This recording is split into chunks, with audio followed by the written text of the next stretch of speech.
ఇదే జనార్దన్ రావు అనే వ్యక్తి విదేశాల్లో ఉండగానే 2 రోజుల్లో వచ్చి ఈ మనిషి లొంగిపోతాడు అంటూ వీళ్ళే సుతిమెత్తగా ఎల్లో మీడియాలో లీకులు ఇచ్చారు.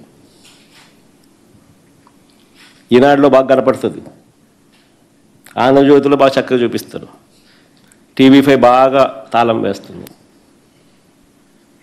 అంతే హాట్లైన్ కదా అందరికీ. అందరూ ఎల్లో మీడియా అంటే దొంగల ముఠ అని అందరూ భాగస్వామ్యాలు కాబట్టి బాగా ఖచ్చితంగా అందరికీ తెలుసు ఎక్కడున్నాడు, ఎప్పుడు వస్తున్నాడు, ఏం జరుగుతున్నాడు అని. జనార్దన్ రావు విదేశాల్లో ఉండగానే 2 రోజుల్లో వచ్చి లొంగిపోతాడు అంటూ శుతిమెత్తగా ఎల్లో మీడియాలో, పత్రికల్లో, టీవీల్లో వీళ్ళే రాసుకున్నారు.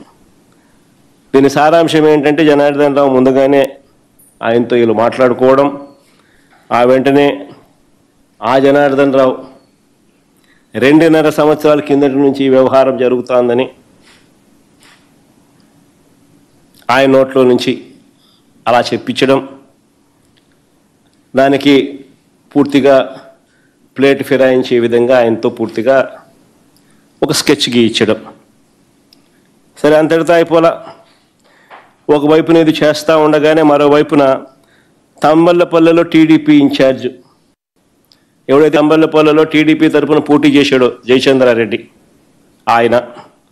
ఆయన మీద ఒక బ్రాండింగ్ ఏమని, ఆయన మా పెద్దిరెడ్డికి అత్యంత సన్నిహితుడంట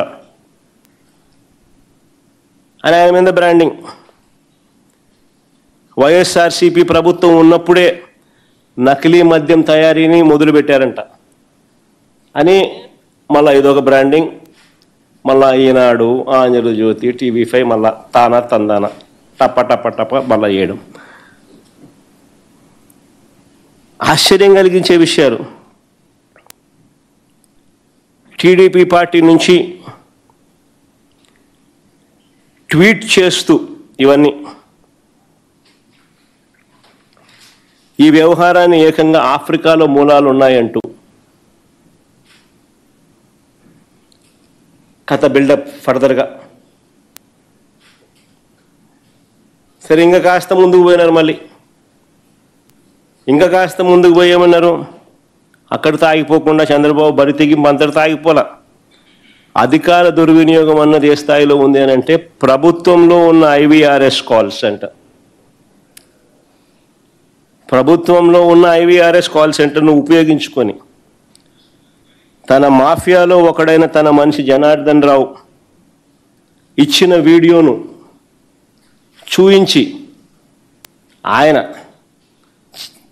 చేత ఒక వీడియో చేయించి ఆ వీడియోను IVRSలో చూయించి దాంట్లో మాజీ మంత్రి జోగి రమేష్ పేరు చెప్పించి ఆయనతో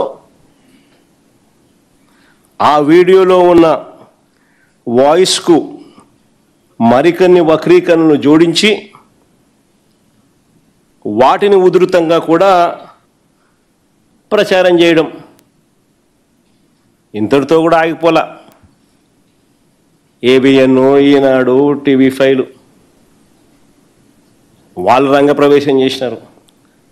జనార్దన్ రావు అనే వ్యక్తి ఫోన్లో చాట్స్ అంట జోగి రమేష్తో అని చెప్పి అవి చూపించడం మొదలుపెట్టారు.